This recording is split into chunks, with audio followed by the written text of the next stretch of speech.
here at Hinkley Point C's Apprentice and Skills Hub to talk to Ella about all the opportunities and careers in security.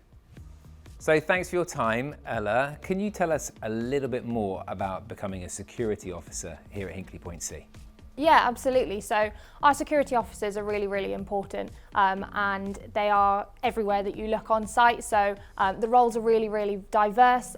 They are on all of our associated development sites, off of HPC, and then on site as well, access points, patrols, you name it, there's usually somebody from security around. Can you tell us a little bit more about the qualifications that you need if you want to become a security officer? Yeah, absolutely. So everybody that comes on board as a security officer is expected to have an SIA licence. So that licence is standard across anybody that's working. It's called on a licensable activity. It just makes sure that everybody's had kind of that base level of training before they then come and work for us.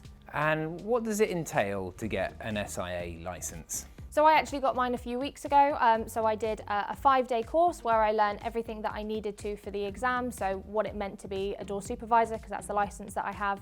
And I also did a first aid course and physical intervention.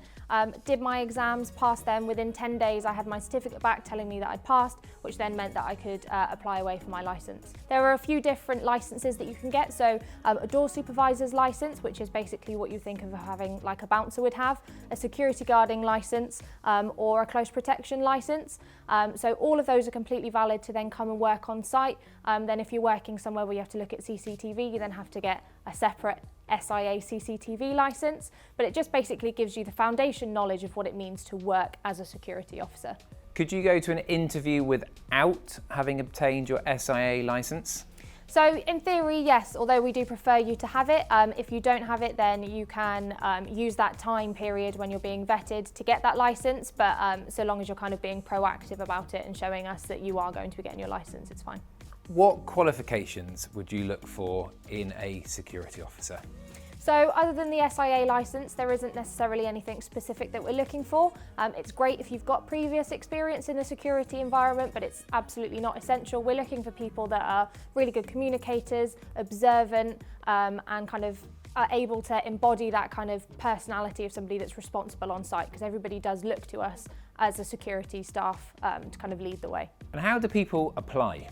So through the HPC job service, you'll see the adverts come up there, and then you can kind of do like a standard application.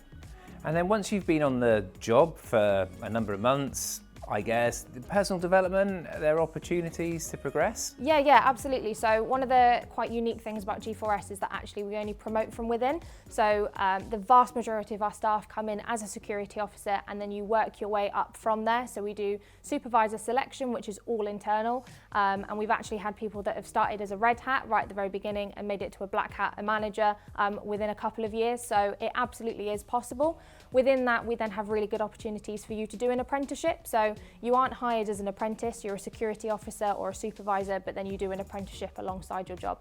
Oh, brilliant. So loads of opportunity to progress. Yeah, definitely. And for you, what's so special about working at Hinkley Point C? No 2 days are the same, and working in security, it's about kind of actually looking at the world around you in a slightly different way. So, you know, taking stock of what is normal and then noticing what's different throughout kind of the period of time you're working here. No 2 days the same is great. Well, thank you so much for your time, Ella. It's been great to talk to Ella about applications, characteristics needed to be in security here at Hinkley Point C, and also all of those development opportunities. We're now going to talk to Jess about her journey.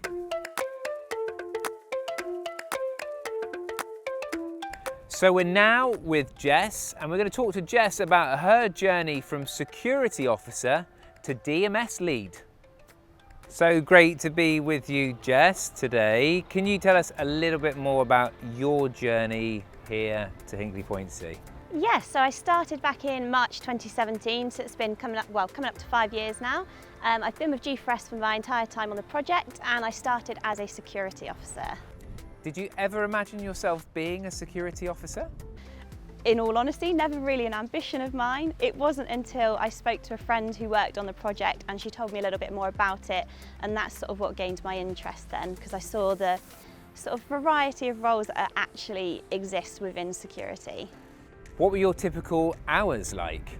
So as a security officer, I did 4 on 4 off, days and nights, and it was 12-hour shifts. So it sounds like a long day, but it surprisingly flies by, and then you've got 4 entire days off. So. Oh, wow. What did you generally do as a security officer? So there was like really a variety of roles. The more typical ones like patrols, you would go out in a site vehicle, you would be partnered up with another security officer, and you would quite literally patrol the site looking out for any sort of breaches, any damage to fences, very typical security. And then we had the turnstiles, so helping to facilitate pedestrian entry to site.